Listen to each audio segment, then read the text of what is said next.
Silakan duduk Bapak Ibu Saudara kasih Tuhan. Shalom semuanya. Shalom. Lebih banyak dari tadi pagi Saudara, ya.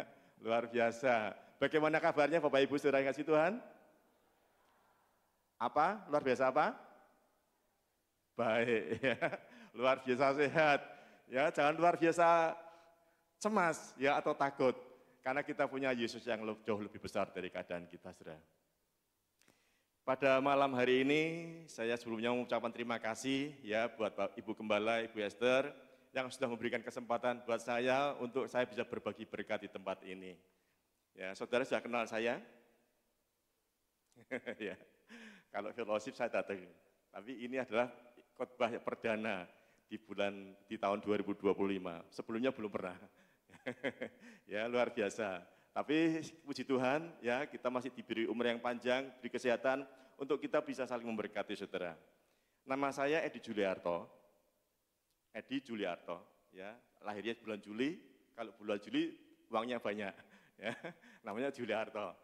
Saya dari Pekalongan, istri saya dari Kelet, ya dulu ke Bank Desa, ya istri saya dari Kelet dan dia menemani saya di tempat ini. Supaya mental saya tidak down ya, ditemani istri saya. Luar biasa, saya melayani di Betani Kelet. Saya melayani sudah 19 tahun jalan ini. Puji Tuhan, berkat penyertaan Tuhan, kekuatan Tuhan, saya mampu sampai hari ini, saudara. Mari saudara, pada awal tahun ini, kita sudah memasuki di bulan Januari di tahun 2025, saya mengucapkan saudara semuanya, Bapak Ibu yang dikasihi Tuhan, selamat masuk di tahun 2025. Saudara, bagaimana perasaannya di tahun ini, saudara? Ada rasa takut? Dengarnya gimana, saudara? Dengar dari sana gimana tahun 2025? Bagaimana, saudara? Tahun yang sulit, betul? Susah, ya. Semua kalangan merasakan itu semuanya. Tetapi kita percaya, kita punya Tuhan Yesus yang luar biasa, amin. Ya. Dan Ibu Gembala memberikan satu tema di awal tahun ini tentang hati. Tentang hati. Diambil dari Amsal 4 ayat 23. Kita akan buka bersama-sama Amsal 4 ayat 23. Saya akan bacakan buat Bapak Ibu Saudara yang kasih Tuhan. Amsal 4 ayat 23. Jagalah hatimu dengan segala kewaspadaan, karena dari situlah terpancar kehidupan. Judul firman Tuhan pada sore hari ini yaitu hati-hati dengan hatimu. Saudara katakan kanan kiri. Ya, katakan hati-hati dengan hatimu. Bukan hatinya tetangga, bukan hatinya, tetapi hatimu.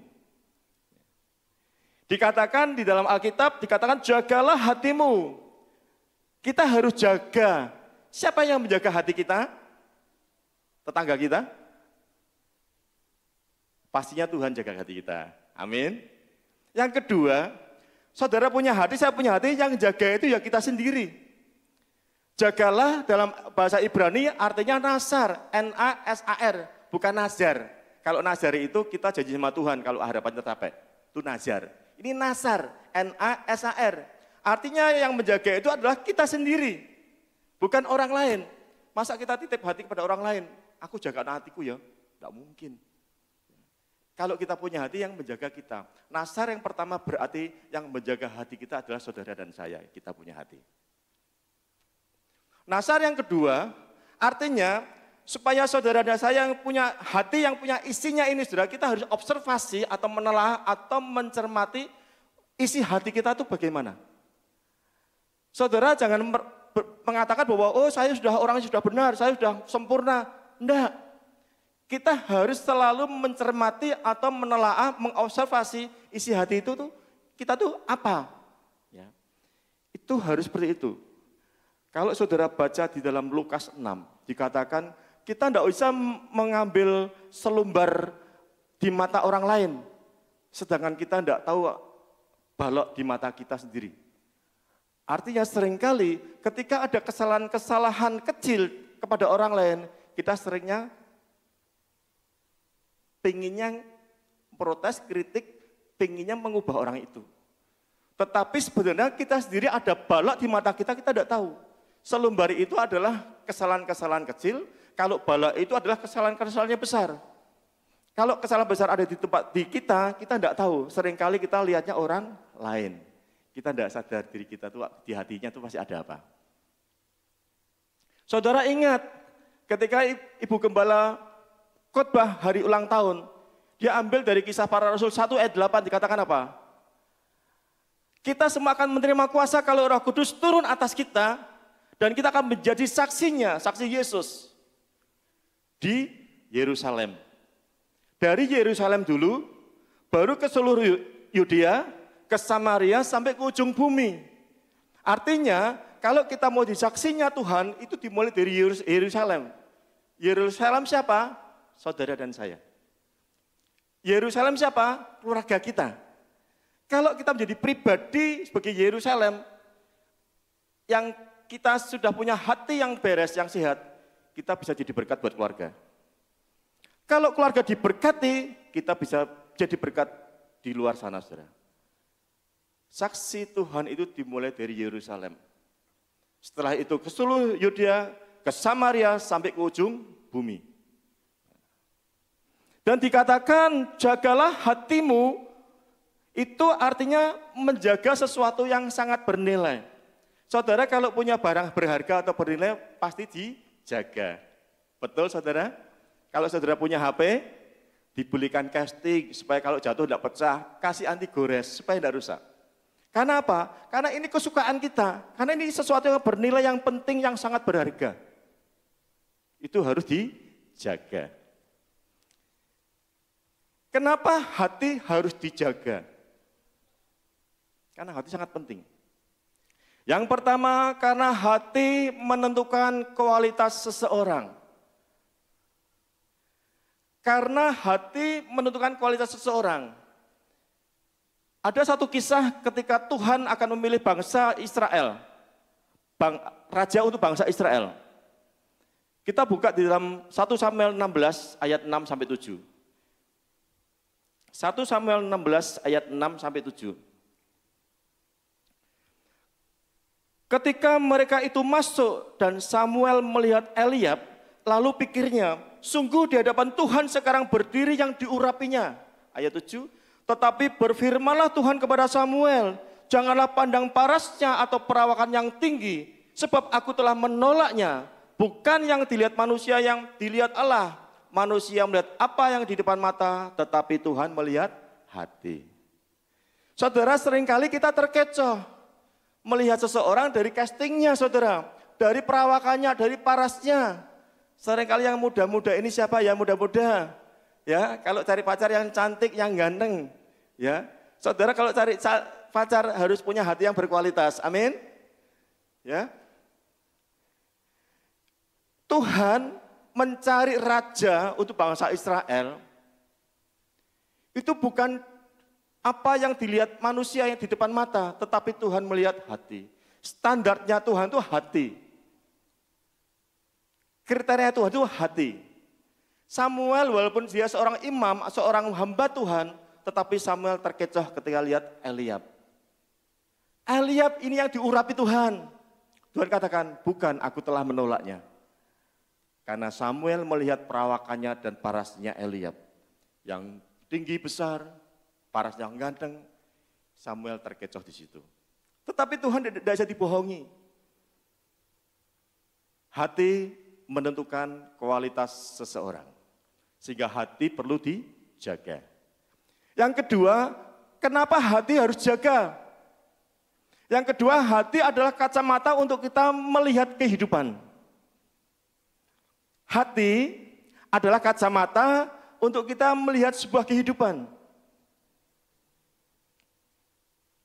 Kita belajar dari kisahnya Yusuf.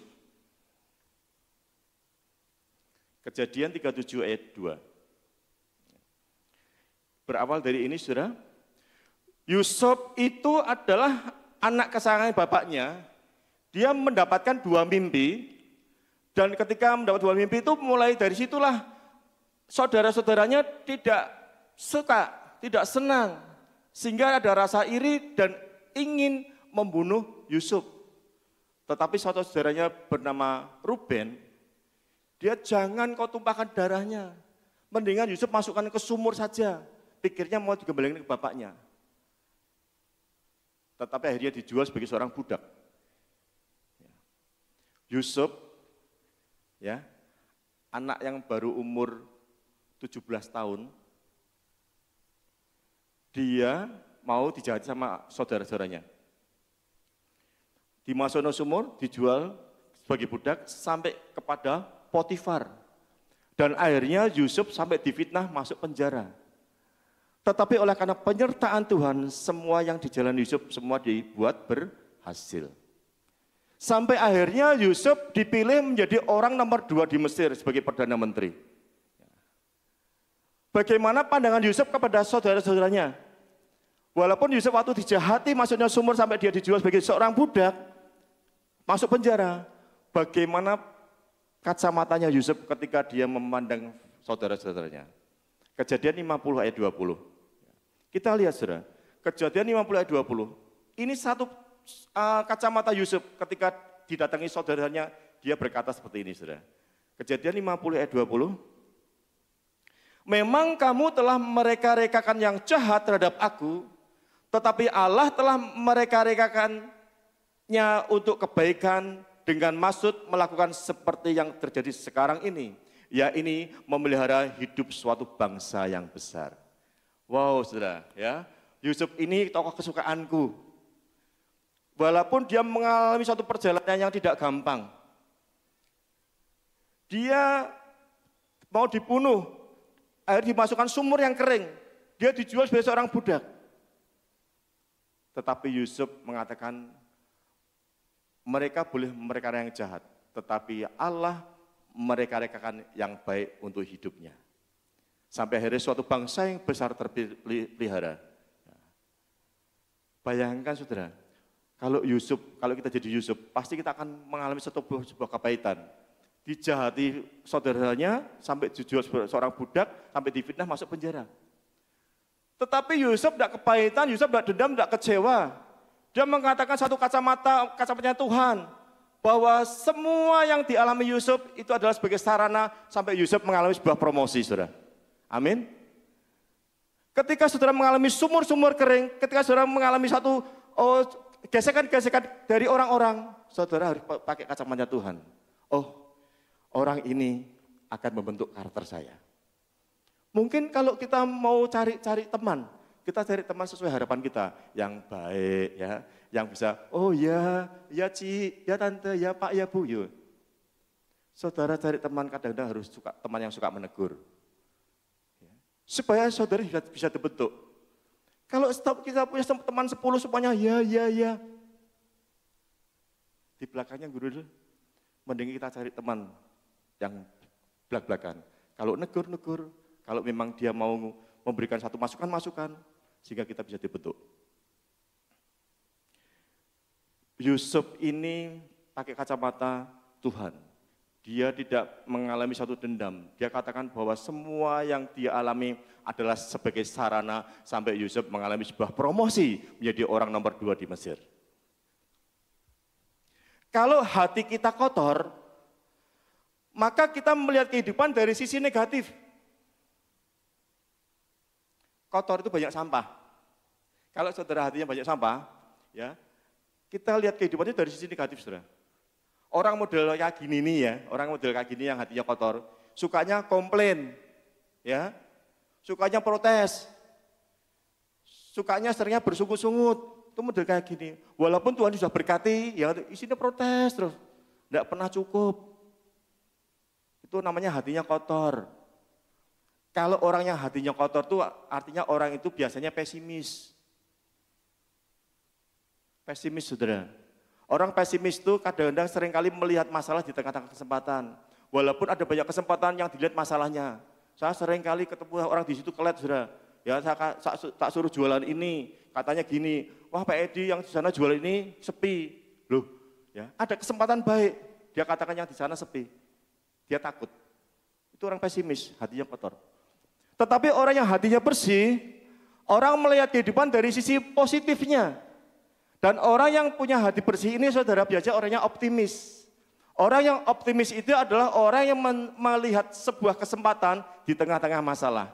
Bedanya pesimis, optimis gitu saja. Kalau pesimis melihat masalah di tengah kesempatan, kalau optimis itu melihat kesempatan di tengah-tengah masalah. Walaupun keadaan kita itu hancur, walaupun keadaan kita itu masih down, saudara, tapi hati kita akan selalu katakan, aku punya Tuhan yang selalu bekerja dalam segala sesuatu untuk mendatangkan kebaikan buat orang-orang yang mengasihi saudara dan saya. Amin. Walaupun saudara dalam keadaan ini terhimpit, saudara katakan, aku punya Tuhan yang selalu mendatangkan kebaikan.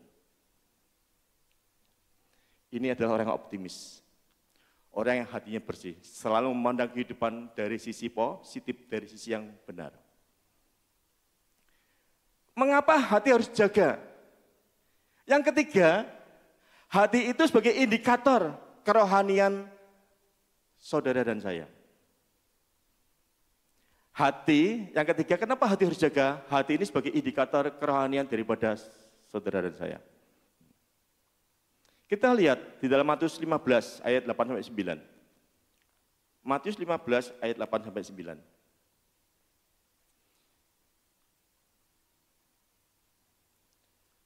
Bangsa ini memuliakan aku dengan bibirnya, padahal hatinya jauh daripadaku. Percuma mereka beribadah kepadaku, sedangkan ajaran yang mereka ajarkan ialah perintah manusia. Ada berapa banyak orang yang percaya ketika kita memberikan satu pujian kepada Tuhan, kita memberikan satu penyembahan kepada Tuhan, yang bergerak hanya bibir kita, saudara.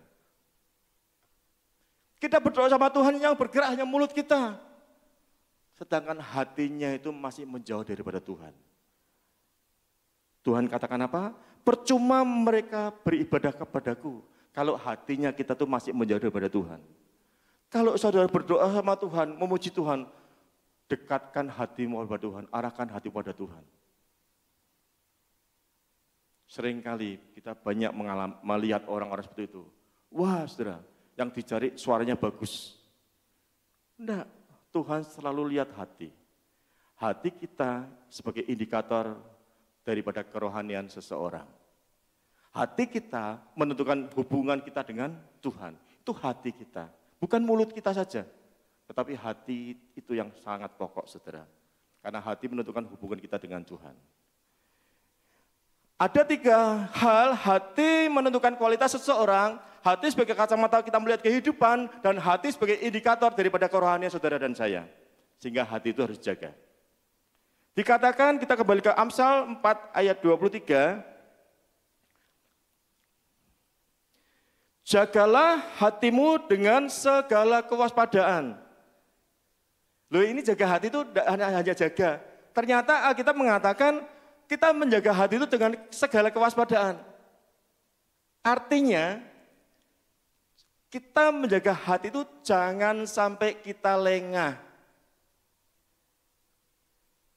Jangan sampai kita lengah, bukan hanya menjaga saja. Tetapi Alkitab mengatakan dengan segala kewaspadaan. Kita menjaga hati kita yang sangat penting, yang sangat bernilai itu jangan sampai lena. Karena apa? Karena lawanmu si iblis itu sedang berkeliling, berjalan keliling seperti singa mengaum-ngaum. Dia mencari orang yang dapat ditelannya. Dikatakan di dalam 1 Petrus 5 ayat 8 dikatakan, sadarlah dan berjaga-jagalah. Lawanmu si iblis sedang berjalan keliling seperti singa mengaum-ngaum. Dia mencari orang yang dapat ditelannya. Kalau hati kita tuh sampai lengah jaganya, iblis itu bisa melihat celah-celah yang kecil, saudara. Karena hati itu sebagai area yang seringkali diserang sama iblis. Hati kita sebagai area yang tidak kelihatan, yang seringkali sebagai makanan empuk iblis. Kalau kita tidak jaga hati sedetik pun, maka iblis itu bisa masuk. Jagalah hatimu dengan segala kewaspadaan. Berikutnya saudara, kita kembali kepada Amsal 4 ayat 23. Waspada dari siapa? Kenapa hati itu harus jaga dan harus waspada? Dari apa? Kalau bicara tentang ini banyak sekali. Saya ambil 5 poin. Kita menjaga hati dengan segala kewaspadaan dari hati yang panas. Supaya saudara jangan panas hati, kita jaga. Ya. Kita tahu pembunuhan pertama kali di bumi ini dilakukan oleh siapa? Kain. Pembunuhan pertama di bumi adalah dilakukan oleh Kain. Membunuh adiknya bernama Habel. Gara-garanya apa? Gara-garanya persembahannya Kain itu tidak diindahkan sama Tuhan, persembahannya Habel diindahkan sama Tuhan, diterima sama Tuhan. Kain jadi panas, sampai akhirnya membunuh adiknya. Hati yang panas, hati yang emosi, yang marah, itu bisa berbahaya. Itu bisa seperti Kain, bisa membunuh. Yang pertama kita waspada, jangan sampai kita mengalami panas hati. Amin. Yang kedua, jangan sampai kita mengalami yang namanya tawar hati. Kita ambil contoh Saul. 1 Samuel 17 ayat 32. Tawar hati, 1 Samuel 17 ayat 32. Berkatalah Daud kepada Saul, janganlah seseorang menjadi tawar hati karena Goliat. Ya. Hambamu ini akan pergi melawan orang Filistin itu. Saul itu tuh orang hebat loh, saudara. Dia itu orang yang kuat. Itu Saul. Dia bukan raja sembarangan. Saul itu menjadi raja itu dipilih rakyat. Saul jadi raja itu dipilih Tuhan. Saul juga jadi raja itu diurapi oleh Tuhan. Ketika datang orang Filistin bernama Goliat, seorang raksasa ini, Saul takut. Tidak berani. Kalau rajanya takut, tidak berani apalagi rakyatnya, saudara. Saul takut. Dikatakan di ayat 32, dikatakan, berkata Daud kepada Saul, janganlah seorang menjadi tawar hati karena dia. Orang yang tawar hati adalah orang yang kalah sebelum bertanding. Orang yang kalah hati adalah orang yang kalah sebelum berperang. Orang yang ketakutan, kekhawatiran tinggi, itu adalah orang yang tawar hati. Saudara, tahun ini bukan tahun yang gampang. Ini tahun yang sulit. Semua dunia usaha, semua kalangan merasakan ini semuanya. Saya sebagai seorang pengusaha juga, saya merasakan ini semuanya. Tetapi apakah kita mau tawar hati? Kita akan takut dengan tahun ini? Saudara pakai kacamata Tuhan. Amin. Segala apa yang Tuhan izinkan terjadi dalam kehidupan kita akan dibawa Tuhan kepada promosinya Tuhan. Dan saya percaya, walaupun orang dunia katakan ini tahun yang sulit, saudara dan saya akan menjalani tahun ini adalah tahun berkat buat saudara dan saya. Amin. Karena kita punya Tuhan yang jauh lebih besar dari keadaan tahun ini, saudara. Yang penting saudara bergerak, saudara bekerja, saudara maksimalkan potensi, maksimalkan waktu, maksimalkan pikiran, dan lewat apa yang saudara kerjakan, Tuhan memberkati saudara dan saya. Tetapi kalau sudah duduk manis, tengok-tengok, kita menjadi orang pemalas, kita nganggur, bagaimana Tuhan memberkati kita? Tidak bisa. Kita harus bergerak, berlari, saudara. Kalau kita tidak bergerak, tidak berlari, kita kalah dengan kebutuhan. Kita berlari, bergerak, maksimalkan segala waktu yang ada. Tapi jangan lupa, kasih waktu buat Tuhan, saudara. Amin. Jangan kerja, minggu kerja, tidak ada waktu buat Tuhan. Ya, saya dulu kalau minggu buka toko, ya tahun 2012 atau saya mulai komitmen, saya minggu tutup toko. Ya bukan berarti suruh tutup, enggak saudara, itu boleh aja. Yang penting saudara punya waktu untuk ibadah sama Tuhan. Amin. Ya, iya, waktu dimaksimalkan, kerja dimaksimalkan, ide-ide dimaksimalkan, potensi dimaksimalkan, saudara. Maka Tuhan akan bergerak di situ, akan berkarya di situ. Saudara akan jadi berkat. Tawar hati, tahun ini jangan saudara tawar hati. Kita tetap jalani dengan optimis. bahwa kita punya Tuhan yang luar biasa. Yang ketiga, kita waspada dari namanya iri hati. Iri hati, ya. Iri hati dan mementingkan diri sendiri. Kalau kita ada iri hati dan mementingkan diri sendiri, maka di situ pasti ada kekacauan. Dan juga ada kejahatan demi kejahatan. Itu dimulai dari iri hati dan mementingkan diri sendiri. Yakobus 3 ayat 16. Ya. Dikatakan, janganlah saudara iri hati. Kalau di mana ada iri hati, maka di situ ada kekacauan. Kita akan belajar, ada satu tokoh, bukan itu saudara, ini juga Saul juga saudara, tentang iri hati, saya ambil Saul juga. Ya. Kita buka di dalam 1 Samuel 18, ayatnya yang ke 7 sampai 9. Dari 6 ya. 1 Samuel 18 ayat 6 sampai 9. Tetapi pada waktu mereka pulang, ketika Daud kembali sudah mengalahkan orang Filistin itu, keluarlah orang-orang perempuan dari segala kota Israel menyongsong Raja Saul sambil menyanyi dan menari-nari dengan memukul rebana, dengan bersukaria dan dengan membunyikan gerincing.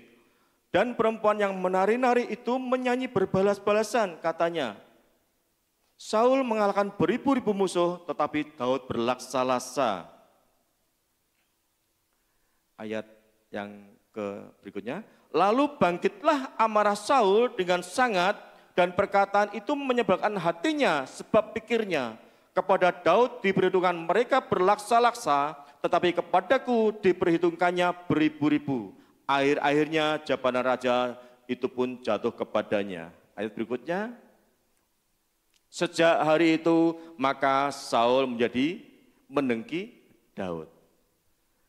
Saudara yang dikasih Tuhan, Saul itu sudah tidak berani sama Goliat. Ini ada satu anak muda bernama Daud, dia berhasil mengalahkan Goliat oleh karena penyertaan Tuhan. Setelah Daud mengalahkan Goliat, mereka berdua pulang. Waktu pulang, segala perempuan dari segala kota Israel dia keluar.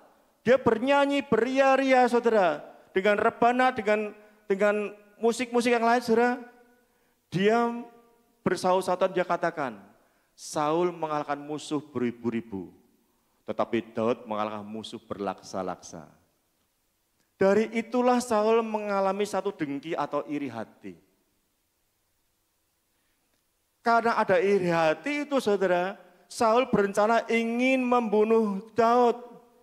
Pernah 2 kali Saul melempar tombak, tetapi Tuhan luputkan. Gara-gara iri hati. Padahal Daud itu bantu loh. Bantu Saul. Tidak ada motivasi yang lain. Daud itu bantu. Ya. Harusnya terima kasih. Bukan kalau ada orang yang berhasil, kita tuh iri. Di gereja kadang-kadang seperti itu. Walaupun gereja, tapi di sini tidak ada. Ya. Di sana-sana loh, podo-podo pelayan Tuhan loh, sikut-sikutan, saingan, iri-irian, itu di gereja loh. Nek ono sing apik sithik diireni, ingin dijatuhkan, difitnah. Ya. Puji Tuhan di sini tidak ada. Dulu ada seorang guru sekolah minggu di Kelet sana. Orangnya baik, dia cinta sama Tuhan. Kerjanya tidak ada yang aling-aling, dia pure buat Tuhan. Yang lain malah cemburu. Difitnah, dijatuhkan banyak laporan ke saya, Pak Edi, si A ini begini-begini, Pak Edi. Padahal enggak. Ini Saul ya, dibantu Daud. Loh kok malah iri mau dibunuh? Harusnya Daud itu dirangkul. Betul? Kalau gereja punya satu orang yang potensi, ya, mungkin kita melihat orang yang lebih hebat dari kita, harusnya kita jangan punya perasaan untuk iri hati, tetapi kita mau belajar bagaimana saya bisa menjadi seperti orang itu. Memotivasi kita.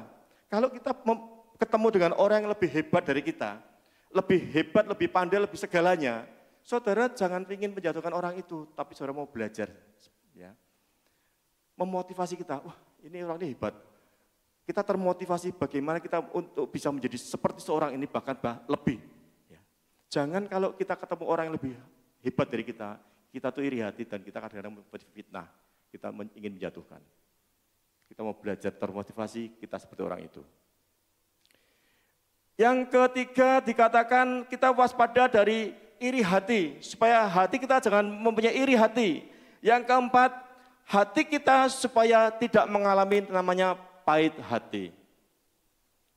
Kepahitan saudara, kecewa, dikumpulkan jadi kepahitan.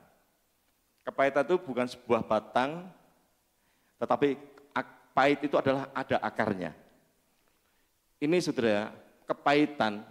Kalau dibiarkan, saudara tidak mau punya keberanian, ya, minta bantuan Roh Kudus untuk cabut akarnya ini semakin kuat. Bahkan ada anak-anak Tuhan seringkali gini, aku ora gelem ngampuni, sampai mati aku gak sudi ngampuni. Itu perkataan sering saya dengar, apalagi di sinetron, saudara. Waduh, sekarang lihat sinetron isinya balas dendam semua. Sampai mati gak gelem ngampuni. Loh, gara-gara masalah nggak mengampuni kok. Padahal Tuhan katakan apa? Kalau kamu tidak bisa mengampuni sesamamu manusia, Bapak di surga juga tidak akan bisa mengampuni saudara dan saya. Amin. Itu dosa yang terbesar saudara tidak bisa mengampuni. Betul. Dikatakan berkali-kali loh, kalau engkau tidak bisa mengampuni sesama manusia, maka Bapak di surga tidak akan bisa mengampuni engkau. Loh kok sulit? Kepahitan kok disimpan.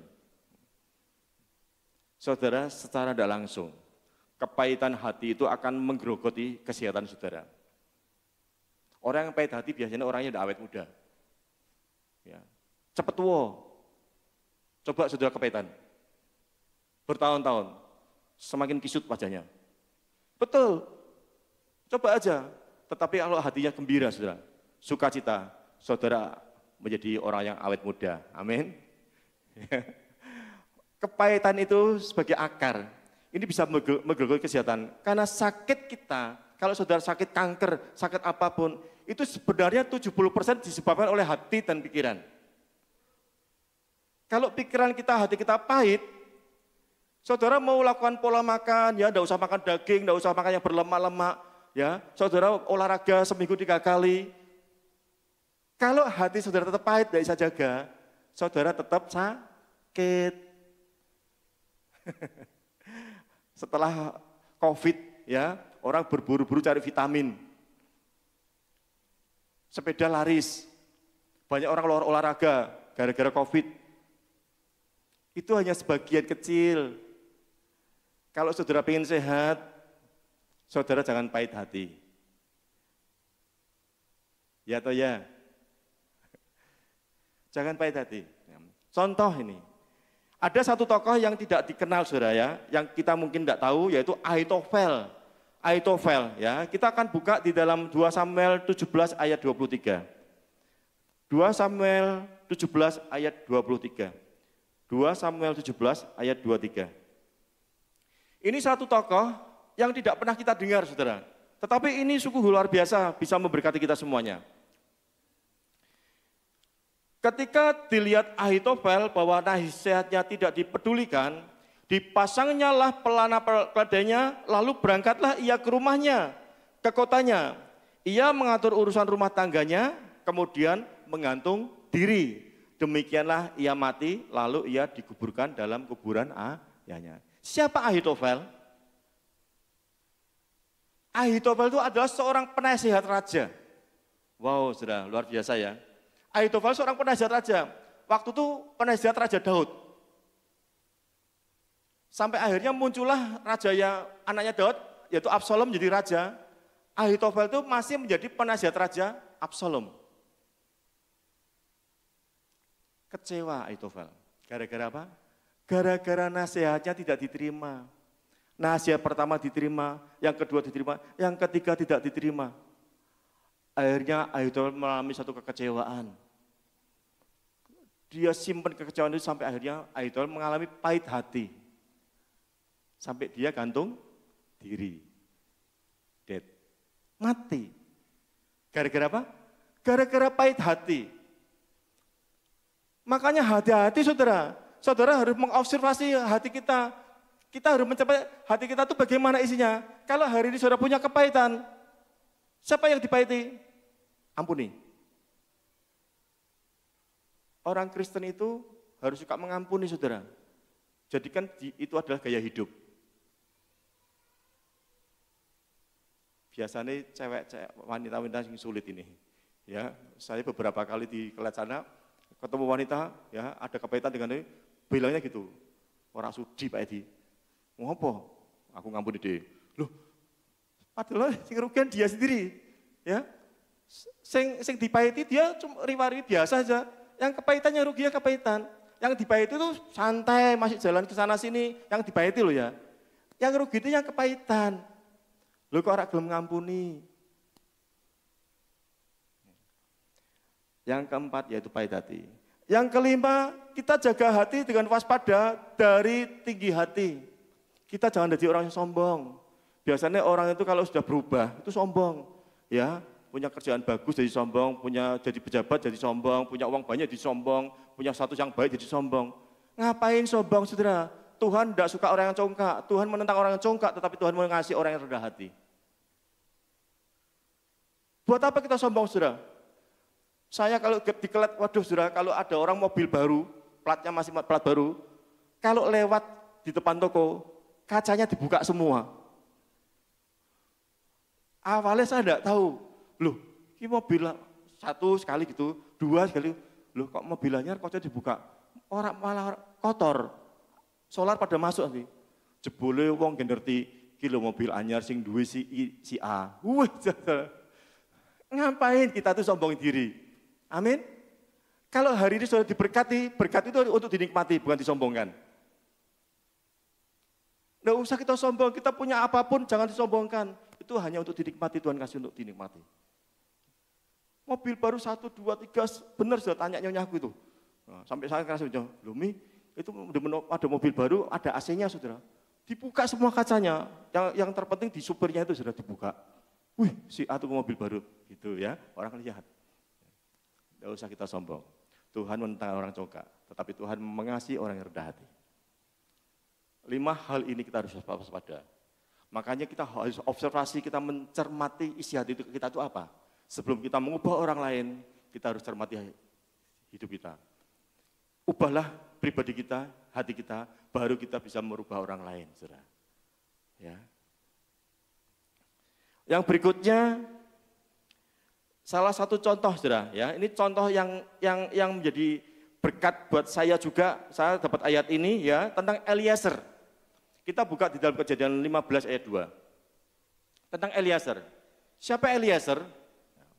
Kita akan baca dulu ya, Kejadian 15 ayat 2. Abram menjawab, "Ya Tuhan Allah, apakah yang akan Engkau berikan kepadaku? Karena aku akan meninggal dengan tidak mempunyai anak dan yang akan mewarisi rumahku ialah Eliezer, orang Damsyik itu." Siapa Eliezer? Eliezer itu adalah hambanya Abraham. Mungkin dulu budak, terus lama-lama diangkat jadi hambanya Abraham. Bernama Eliezer, orang Damsyik. Dikatakan ya, Abraham kan sudah dikasih janji sama Tuhan. Abraham, engkau akan menjadi bangsa yang besar. Dari keturunanmu engkau akan menjadi bangsa yang besar. Walaupun waktu itu istrinya Abraham, Sarah sudah tua, ya, tidak hamil, tidak mengandung. Tetapi Tuhan katakan bahwa Abraham akan menjadi bangsa yang besar lewat keturunannya. Abraham nunggu. Di dalam masa-masa penantian, Abraham seperti putus asa. Dikatakan Abraham menjawab, "Ya Tuhan Allah, apakah yang akan Engkau berikan kepadaku? Karena aku akan meninggal dengan tidak mempunyai anak. Dan yang akan mewarisi rumahku ialah Eliezer, orang Damsyik itu." Eliezer itu sudah dijanji sama Abraham. Dia tahu Abraham kok tidak dapat anak-anak terus, dia tuh takut akan meninggal. Dia katakan, nanti segala kekayaanku akan aku berikan kepada Eliezer, orang Damsyik itu. Kalau kita jadi Eliezer, Seneng saudara. Amin. Ujuk-ujuk orang angin Ramadan mau dapat warisan. Ya. Kalau mungkin di tempat ini ya, mungkin ada Pak Agus misalkan ya ujuk-ujuk saya ngomong gini, saya sudah tua ngomong gini, Pak Agus karena saya tidak punya keturunan, nanti segala apa yang saya punya saya warisan kepada Pak Agus. Kaget Pak Agus, Pak Edi, benar Edi? Iya benar. Seneng tidak saudara? Tiba-tiba mau dapat warisan. Seneng ya? Seneng.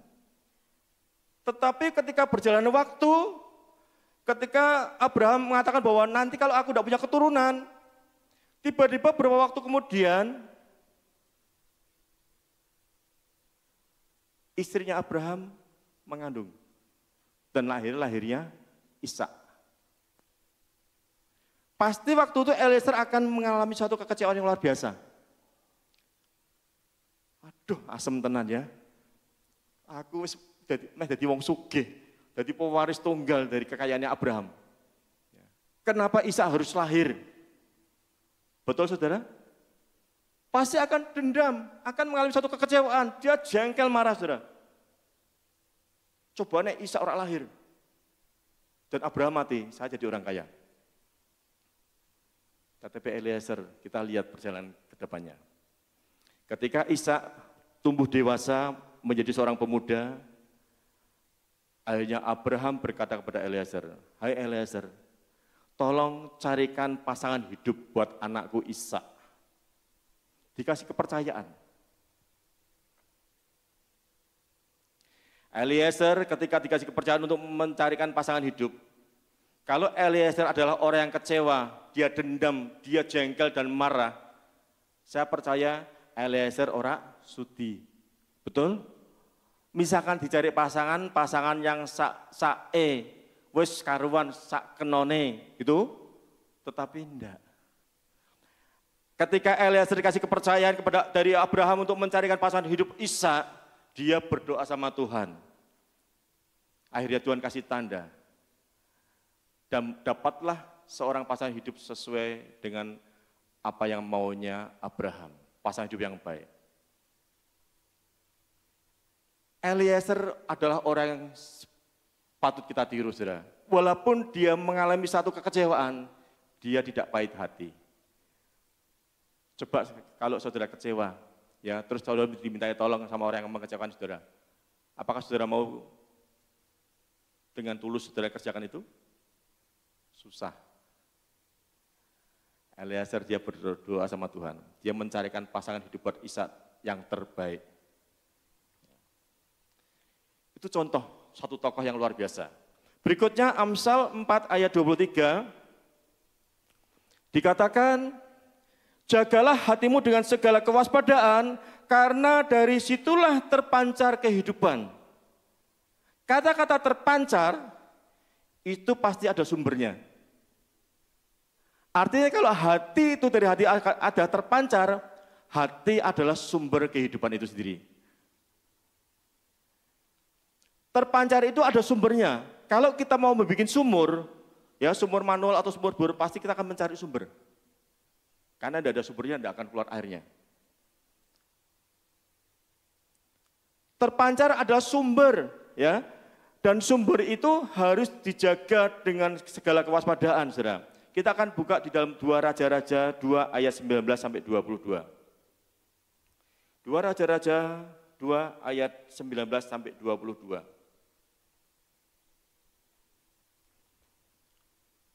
Berkatalah penduduk kota itu kepada Elisa, cobalah lihat, letaknya kota ini baik seperti tuanku lihat, tetapi airnya tidak baik dan di negeri ini sering ada keguguran bayi. Jawabnya, ambillah sebuah pinggan baru bagiku dan taruhlah garam ke dalamnya, maka mereka membawa pinggan itu kepadanya. Kemudian pergilah Elisa ke mata air mereka dan melemparkan garam itu ke dalamnya serta berkata, beginilah firman Tuhan, telah kusiapkan air ini, maka tidak akan terjadi lagi olehnya kematian atau keguguran bayi. Demikianlah air itu menjadi sehat sampai hari ini sesuai dengan firman yang telah disampaikan Elisa. Ketika Elisa bersama-sama dengan Elia dan Elia diangkat ke surga. Elisa masih tinggal di Yeriko dan ada salah satu penduduk itu ngomong sama Elisa. Ya, tetap di ayat itu, enggak tolong. Berkatalah penduduk itu kepada Elisa, cobalah lihat, letaknya kota ini baik seperti tuanku lihat, tetapi airnya tidak baik dan di negeri ini sering ada keguguran bayi. Kota Yeriko itu kota potensi. Dia katakan kota ini baik, tetapi airnya tidak sehat, tidak baik. Sehingga ketika ada ibu-ibu hamil, mengandung, itu selalu keguguran. Ayat berikutnya dikatakan, ambillah sebuah pinggan baru bagiku dan taruhlah garam ke dalamnya. Maka mereka membawa pinggan itu kepadanya. Berikutnya, saudara. Kemudian pergilah Elisa kemana, saudara? Ke mata air. Elisa perginya ke mata air. Ke sumbernya, saudara. Ketika Elisa dikasih tahu, ini airnya tidak sehat. Elisa bukan hanya fokus di airnya, tetapi dia mencari sumbernya. Perkataan kita, tindakan kita, sikap kita, pikiran kita adalah cerminan dari hati. Kalau kita punya perkataan yang keliru, kalau kita punya pikiran yang jahat, kita punya satu tindakan yang keliru, saudara jangan salahkan tindakannya, saudara harus lihat hatinya. Percuma kita mendadani perkataan kita kalau hati kita tidak didadani. Karena segala sesuatu apa yang keluar dari mulut itu dari hati. Ini Elisa mencari mata air sumbernya, dikasih garam, air itu menjadi sehat. Ini seringkali terjadi banyak orang. Banyak orang punya potensi, orang yang hebat, orang yang pandai, saudara, orang yang mampu, tetapi tidak bisa menghasilkan sesuatu. Karena apa? Karena sumbernya belum beres. Dikatakan ibu hamil ada potensi untuk melahirkan, gugur. Karena apa? Karena airnya tidak sehat. Karena sumbernya juga masih tidak sehat. Tetapi Elisa kasih garam, airnya sumbernya sehat, sehingga kota itu bisa berpotensi lagi dan keguguran tidak ada lagi. Kalau hati saudara sehat, maka perkataan saudara sehat. Kalau hati saudara sehat, maka tindakan saudara sehat. Dan saya percaya, saudara kalau perkataan sehat, tindakan sehat, kita akan jadi berkat buat banyak orang, saudara. Amin. Ya. Yang didandani bukan mulutnya, bukan tindakannya, tetapi sumbernya, yaitu hati saudara dan saya. Maka akan terpancar sebuah kehidupan dan kita akan jadi berkat buat banyak orang. Itu yang bisa saya sampaikan, saudara. Ya, yang pertama kita harus jaga hati, karena hati sangat penting, ya, yang menjaga saudara dan saya. Dan yang kedua kita harus observasi dan mengamati hati kita. Yang berikutnya, kenapa kita harus jaga hati? Karena hati menentukan kualitas manusia. Karena hati adalah kacamata untuk kita melihat kehidupan. Karena hati adalah indikator daripada kerohanian saudara dan saya. Ya. Dan kita waspada dari apa? Waspada dari namanya panas hati, waspada dari tawar hati, waspada dari iri hati, waspada dari pahit hati, waspada dari tinggi hati. Ya.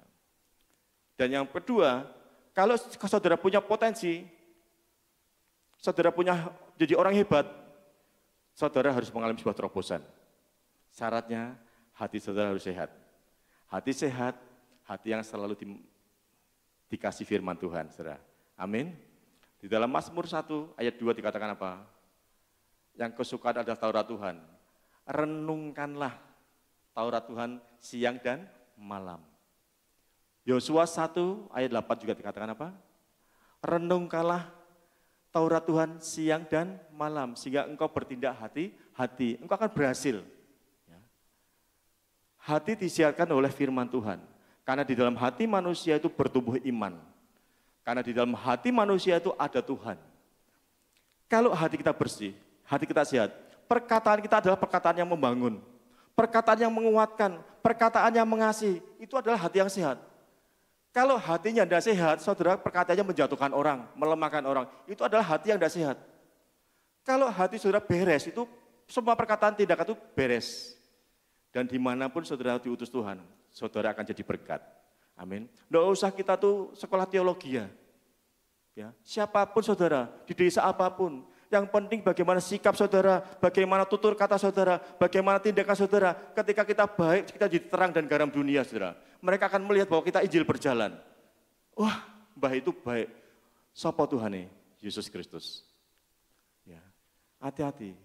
Kalau hati sehat, kata-kata kita membangun, menguatkan, mengasihi.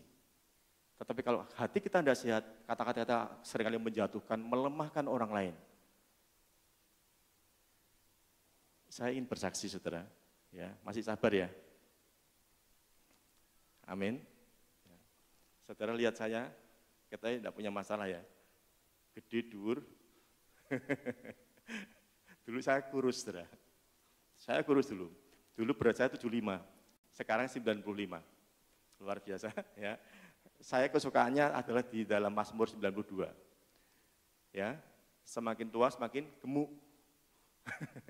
Ya, itu ayat saya, gemuk dan masih jadi berkat. Amin.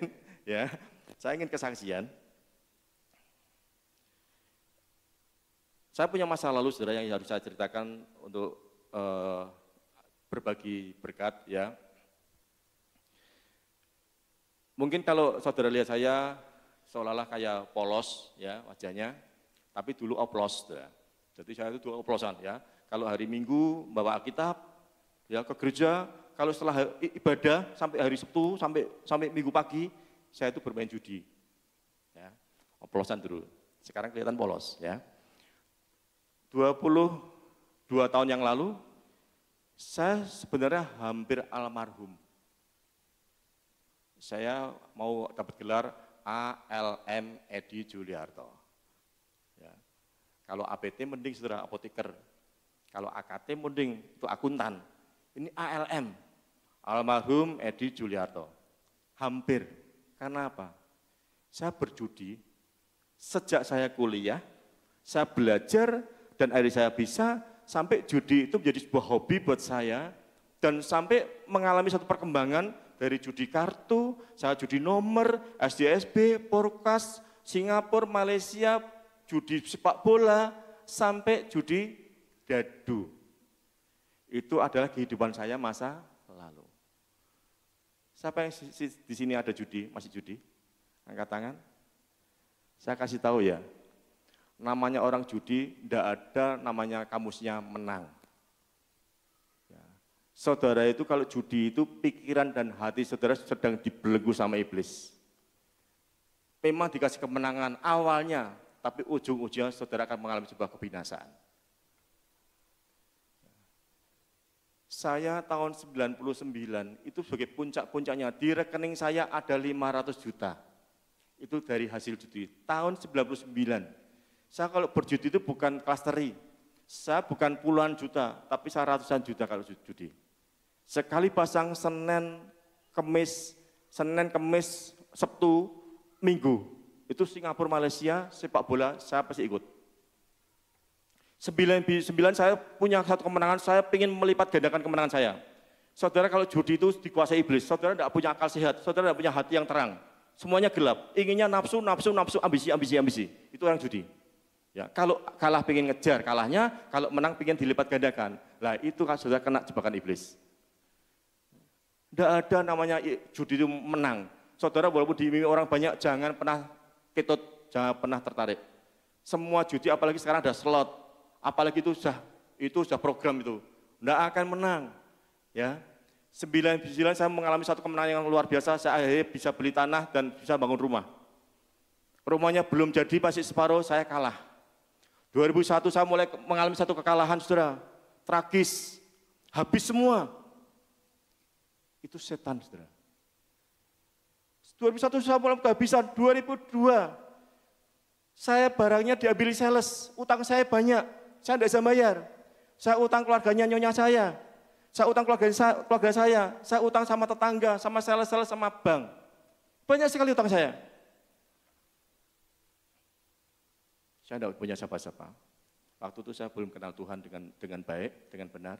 Saya masih kenal-kenal aja, saya tetap ke gereja, tiap minggu baca Alkitab, pulangnya jadi orang dunia.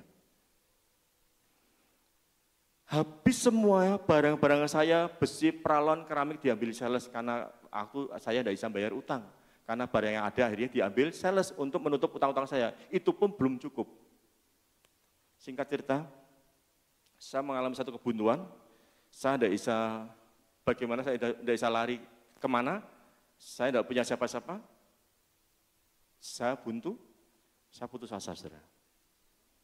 Suatu saat akhirnya, saya juga mau cerai dengan istri saya, kita sudah kayak minyak dan air, ya, sudah mau pisah, sudah mau cerai, saya buntu, saya akhirnya punya satu keinginan, saya mau mengakhiri hidup saya. Tahun 2002, di pertengahan tahun 2002, saya masuk kamar, ada hitnya yang gini, saudara, yang gede, yang jumbo, yang spray, rasa jeruk. Rasa jeruk, saudara. Masuk kamar dulu tuh, masih pintunya triplek 9 mili, ada grendel di dalam. Tak grendel, tak kunci, saya semprotkan hit rasa jeruk, saudara. Dos, sampai habis, saya terkapar di belakang pintu kamar. Luar biasanya lagi. Ketika saya itu hanya punya kemungkinan 2% selamat. Inilah pertolongan Tuhan, saudara. Saudara perhatikan, apa yang tidak pernah saudara dengar dari telinga saudara, yang tidak pernah timbul dari dalam hati, yang sudah pernah terlihat dari mata saudara, Tuhan sediakan. Pertolongan Tuhan tepat pada waktunya. Ketika saya terkapar di kamar, ada seorang tamu, seorang laki perempuan, yang lakinya adalah sepupu saya. Dia anaknya bule saya, yaitu adiknya papa saya, atau Siko saya, dari Bandung, Jawa Barat. Namanya Semi. Ya. Semi itu orang Bandung, tidak pernah kekelet, sama sekali, saudara. Boro-boro lah kekelet. Ya. Saya bayangin aja, tidak mungkin kekelet. Dari Bandung dia ngajak pacarnya orang Agel Tayu. Datang ke toko loh, saudara. Saya itu sudah mungkin coro ambekan itu sudah mati lah gitu ya. Karena sudah minum pehit. Orang ini datang ke toko. Nyonya saya tidak kenal. Siapa ya? Saya Semi. Saya mau ketemu Kak Edi. Semi siapa ya? Semi anaknya Kolan. Akhirnya nyonya saya karena dia tidak kenal orangnya, tamunya nyari saya, nyonya saya cari saya di belakang. Dicari di dapur tidak ada. Dicari di ruang tamu tidak ada. Tetapi ketika mau buka pintu kamar, kok pintunya terkunci. Tidak tahu bagaimana ini cara Tuhan, saudara. Nyonya saya nendang pintu sampai grendelnya sempal, pintu terbuka. Saya masih sudah geletak. Ini yang cerita nyonya saya, saudara. Karena saya sudah geletak, saya tidak tahu ceritanya. Nyonya saya cerita saya sampaikan, ya. Saya udah geletak, saya diangkat sama nyonya saya, ya, dimasuki jeruji 2. Akhirnya saya mutah. Mutahnya, maaf saudara, sudah hitam. Setengah sadar, nyonya saya ngomong, Pi, ada Semi dari Bandung. Hah? Pi, ada Semi dari Bandung. Saya baru ingat, loh Semi anak Kolan. Karena saya sepupunya, saya tuh malu. Waduh, takutnya berita nyebar. Saya langsung ke belakang, saya cuci muka. Dengan setengah sadar, saya sudah masih lemes, saya nemoni Semi itu. Hari itu saya diselamatkan sama Tuhan, saudara. Amin. Beri kemuliaan buat Tuhan. Ya. Kita punya Tuhan yang menolong kita tepat pada waktunya. Tuhan ngasih mujizat saya itu bukan mujizat ketika kita hanya berkata, wah Tuhan hebat. Tetapi ketika Tuhan memberikan mujizat buat saudara dan saya, Tuhan sedang memberikan kesempatan buat saudara dan saya. Amin. Untuk hidupnya semakin bertobat. Makanya Tuhan ketika menyembuhkan orang yang lumpuh 38 tahun di kolam Bethesda, di serambinya, setelah sembuh Tuhan katakan apa? Kamu telah sembuh. Jangan berbuat dosa lagi, nanti keadaan kamu semakin buruk. Artinya ketika mujizat terjadi buat saudara dan saya, Tuhan ngasih kesempatan untuk kita bisa menjalani kehidupan dengan bertobat. Tetapi saya belum bertobat. Masih tetap judi, setelah diselamatkan, saya masih takut sama utang-utang saya, sama masalah saya. Waktu itu toko Terang Jaya itu, toko bangunan Terang Jaya, orang semua sales sudah mengeklaim bahwa Terang Jaya bangkrut. Karena kalau sales sama sales itu biasanya ketemu di hotel, ngobrol. Kamu jangan masuk di Terang Jaya, kamu jangan masuk di Terang Jaya, karena Terang Jaya bangkrut. Tidak ada sales yang mampir, saudara. Bagaimana saya bisa kulaan barang kalau tidak ada sales yang mampir? Semua sales hanya lewat-lewat tok, Terang Jaya bangkrut. Ini cara Tuhan yang kedua. Kita punya Tuhan yang ajaib, amin. Perbuatannya luar biasa. Kita bisa bilang gitu ketika kita sudah mengalami. Ketika dalam proses kita masih bingung, saudara. Ini ya, itu bingung. Karena aku mengalami, aku cerita. Yang kedua bulan Desember. Loh, saya itu masih terpuruk, masih minus, saya itu masih banyak masalah, tiba-tiba saya diusir dari rumah. Yang ngusir siapa? Yaitu kakaknya nyonya saya, ciciknya. Karena waktu toko itu yang saya tempat itu toko dipinjemi sama ciciknya dia. Saya diusir. Padahal yang ngusir.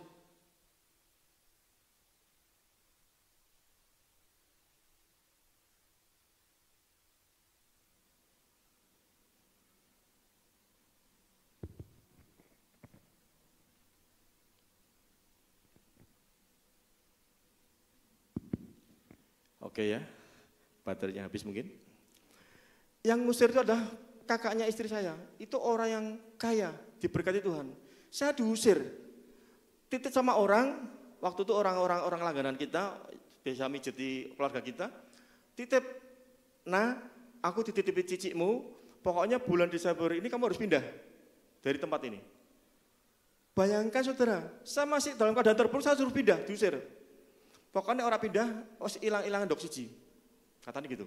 Orang Jawa katanya hilang saudara kandungan hilang-hilangan dok siji. Saya suruh pindah. Tanggal 27 Februari ketika itu tanggalnya istri saya ulang tahun, saya pindah rumah. Walaupun rumah yang saya bangun dari hasil judi itu masih 50%. Belum ada apa-apanya. Ya, belum ada, masih 50%. Saya harus pindah ke situ, saudara. Tetapi luar biasanya, ketika saya di toko yang lama, sales-sales itu tidak pernah mampir. Karena saya pindah ke toko yang baru ini, ada sales yang nyasar. Nyasar, saudara. Masuk ke toko namanya Koh Budi. Nyasar. Sudah masuk toko, begitu lihat aku mau pergi lagi. Tak gondeli, saudara. Tak gondeli. Koh Budi, jangan pergi dulu. Saya tolong kasih kepercayaan lagi. Saya mulai dari nol lagi. Dari situ Pak Budi mau ngasih barang saya. Datang lagi sales kedua, ketiga. Itu cara Tuhan seperti Yusuf. Ketika kita punya kacamata Tuhan, ketika kita dijahati sama orang, belum tentu orang itu jahat sama kita, saudara. Bisa juga orang itu akan membentuk hati kita. Bisa juga orang itu menjadi sarana untuk kita sampai kepada promosinya Tuhan. Saudara jangan pernah punya cara pandang seperti itu. Orang-orang yang mungkin saat ini mengecewakan saudara dan saya, belum tentu itu adalah orang-orang yang mengecewakan saudara. Bisa juga itu Tuhan taruh, Tuhan tempatkan orang ini menjadi berkat buat saudara dan saya. Amin. Hari ini saya mengalami kepahitan sampai 5 tahun untuk cacingnya ini. Saya tangkap dengan daging saya jengkel sekali. Cacingnya jahat, gini tegel sama saya pas sudah kaki ini suruh pindah rumah. Ya. Waktu itu saya kepahitan. Ketika setelah saya kenal Tuhan dengan baik, dengan benar. Saya katakan, kakaknya nyonya saya, itu jadi pintu berkat buat saya, saudara. Amin. Kasih kemuliaan buat Tuhan. Ya. Luar biasa. Ketika Tuhan memang punya acara yang ajaib, ya, mungkin seolah-olah secara daging kita ini menyakitkan. Tetapi di balik itu Tuhan akan pakai orang ini, saudara. Untuk menjadi sarana sampai kita menuju promosinya Tuhan. Tidak sampai situ saja, saya masih belum bertobat. Tetap berjudi, cuma tambah siti. Ya, saya tambah lagi judi di badminton. Saya suka badminton, saudara. Kalau badminton saya masih berjudi 300, 400, 500 kecil, saudara, waktu itu. Ya. Tahun 2004 saya ingin ke Amerika karena utang saya banyak. saya ingin ke Amerika. Ya, ingin ke Amerika karena saya ingin jadi warga ilegal. Saya mau kerja ilegal karena saya pakai visa tour ya. Saya urus-urus, ternyata visanya gagal. Ya, sampai saya harus pergi ke Singapura, Malaysia untuk ngisi paspor supaya visa bisa goal, visa gagal. Saya nggak jadi. Ya. Tahun 2005 saya mau pergi ke Jerman. Pikir saya di Jerman juga saya mau kerja secara ilegal supaya saya bisa nutup utang saya. Ada satu hamba Tuhan, dua hamba Tuhan dari Blora, yaitu almarhum Pak PL Kana, katakan gini, manggil saya Nip, sudah kamu enggak mungkin pergi ke Jerman, berkatmu tuh di sini. Itu saya berkali-kali Pak PL Kana ngomong sama seperti itu. Bapak Immanuel juga ngomong seperti itu, Koedi berkatnya di sini. Tuhan pasti akan izinkan Koedi untuk pergi ke Jerman. Bapak Immanuel ngomong gitu. Ada dua orang yang mengerti sejarah saya, yaitu Bapak Immanuel sama Pak Yafet di Cepu. Sampai akhirnya saya Jerman gagal, malah saya ketipu. Singkat cerita, saya masih punya masalah banyak, saya itu masih punya ketakutan saudara. Padahal Tuhan sudah ngasih banyak kesempatan buat saya. Saya masih ketakutan dengan utang-utang saya, dengan masalah saya. Saya masih mengandalkan manusia saya masih mengandalkan kekuatan saya saudara. Tahun 2006, saya masuk Betani 2003, saya masih jadi jemaat biasa di Betani. 2006 tiba-tiba waktu itu ada satu rapat mendadak. Almarhum Bapak Yeremi Budiono berpesan kepada salah satu jemaat di Mojo, dia pesan, besok Senin jam 6 ada rapat penting, tolong orang-orang lama suruh datang. Saya kan orang baru, saya jemaat biasa. Ya. Saya waktu itu di kamar sama nyonya saya, mereka rapat di gereja. Jam 6:30 Pak Yafet telepon saya, Pak Edi disuruh Bapak Budi untuk datang ke gereja. Wah, enggak usah Pak, saya ngomong, saya belum mandi gini, saya alasan gitu ya. Jam 7 Pak Yafet telepon lagi, Pak Edi mau bisa enggak bisa, Pak Edi disuruh ke gereja. Saya akhirnya ke gereja sama nyonya saya, ternyata rapat itu rapat untuk memilih pemimpin baru di Mojo. Karena Pak Yafet waktu itu mau dipindah ke Cepu sama Bu Feni. Saya datang itu ya saya enggak merasakan apa-apa, saya enggak punya mimpi, saya ingin melayani di gereja, saya enggak punya mimpi ini jadi aktivis gereja, apalagi saya mimpi untuk jadi koordinator. Rapat itu ketika itu ada Bu Esther juga Bu ya. Ada Bu Esther, mungkin ada Pak Robi waktu itu, ada Pak PL Kana, siapa lagi saya lupa, kumpul saudara orang banyak, saya datang terakhir. Kaget saya Bapak Ibu. Bapak Budi ngomong gini, ini Pak Yafet mau pindah ke Cepu, gereja Mojo ini yang megang kamu. Loh saya itu orang biasa saudara, saya tidak bisa apa-apa, firman aja tidak pernah tak baca, cuma stabilonya banyak. Ya, warna-warni merah, hijau, kuning. Saya tidak bisa apa-apa. Tiba-tiba saya suruh dikasih tanggung jawab. Ini sebuah mandat yang saya kira, waduh ini berat buat saya. Saya angkat tangan sama Pak Budi. Pak saya tidak bisa karena masalah saya banyak, utang saya banyak. Saya ada masalah keluarga, masalah ekonomi, saya masih utang banyak. Bagaimana saya akan dibebani dengan tanggung jawab gereja? Pak Budi ngomong, ini yang milih kamu itu bukan saya, ini Tuhan. Nanti masalah kamu itu tidak usah khawatir, nanti Tuhan akan selesaikan. Saya tetap angkat tangan, saya tidak mau Pak Budi, yang lain saja, yang lama-lama. Saya merasa satu jemaat baru, saya tidak bisa apa-apa, masalah saya sedang besar-besarnya waktu itu. Belum selesai saudara. Akhirnya Pak Budi ngomong lagi, yang milih kamu itu bukan saya, ini Tuhan. Nanti masalah kamu itu yang selesaikan Tuhan. Akhirnya saya disenggol-senggol teman dari belakang, akhirnya saya mau dengan terpaksa tapi saya bilang Pak Budi, yes Pak, saya tak mengalir. Ketika saya memimpin gereja, minggu pertama banyak jemaat-jemaat pada pergi. Ngapain gereja dipimpin sama bekas penjudi? Ngapain gereja dipimpin sama orang yang disapa apa? Pada pergi. 1 keluarga, 2 keluarga, 3 keluarga, 4 keluarga. Saya mengalami satu goncangan, waktu itu saya mau mundur, Pak Budi tidak boleh, ini proses. Saya tetap mengalir, tahun demi tahun semua jemaat yang pergi akhirnya kembali lagi, saudara. Ya. Saya mengalir bersama Tuhan. Ini sebuah mandat yang tidak gampang. Mandat, ya. Mandat itu adalah kita dikasih tanggung jawab, tugas daripada Tuhan dan kita terima. Tetapi Tuhan tidak ngasih mandat, tetapi diberi dengan kuasa. Kita punya otoritas, saudara. Ya, ada penyertaan Tuhan, berjanji. Ketika saya dikasih mandat ini, saudara, saya masih dalam sebuah masalah.